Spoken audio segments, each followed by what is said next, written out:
Plus two এরকম আসছে। এই ডিটারমিনেন্টটা ভাঙলে এরকম আসছে। এবার দেখা যাচ্ছে যে এখানে এবার ক্লিয়ারলি বোঝা যাবে যে কে এর ভ্যালু যদি 1 দিই তাহলে তো 1 মাইনাস 3 প্লাস 2, তাহলে এটা 0 চলে আসছে। তাহলে এই minus K not equal to minus একটা অপশান আমাদের হবে। এবার 2 পুট করলে কি আসছে, 0 আসছে কি দেখি। 2 পুট করলে, আর যেহেতু এই কন্ডিশনের সঙ্গে এটা আছে অপশান সি এর সঙ্গে, তাহলে কে equal to minus 2 direct put করে দেখবো 0 আসছে কি। তাহলে মাইনাস 2 পুট করলে কি আসবে, মাইনাস 2 তার cube minus 3 into minus 2 plus 2, তাহলে মাইনাস 8 মাইনাস প্লাস 6 প্লাস 2, তাহলে 0 চলে আসছে। তাহলে মাইনাস 8 প্লাস 8 ইকুয়াল টু 0। তাহলে এই সমস্ত কোশ্চেন কিন্তু অপশন টেস্ট দিয়ে এরপর করতে হবে, কারণ এটাকে এক্সপ্লেন করার প্রয়োজন নেই।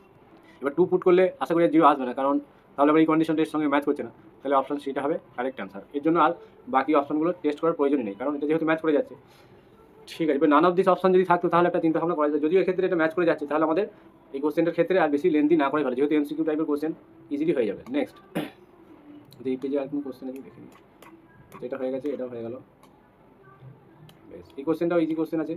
যে F X equal X square minus 1 by X cube minus 1, যখন এক্স নট ইকুয়াল টু 1, তাহলে এক্স ইকুয়াল টু 1 বসে 0 বাই 0 ফর্ম হয়ে যাচ্ছে, আনডিফাইন্ড হয়ে যাবে। তাহলে এক্স ইকুয়াল টু 1 ইকুয়াল সন্তত হলে এফ অফ 1 এর মানটা কত হবে। তাহলে এই ধরনের কোশ্চেনগুলো ইন জেনারেল আমরা কীভাবে করবো, যে উপরে কি আছে এফ এক্স, উপরে আছে এক্স স্কোয়ার মাইনাস 1 বাই নিচে এক্স কিউ মাইনাস 1, এটা কী করবো, এটা এক্স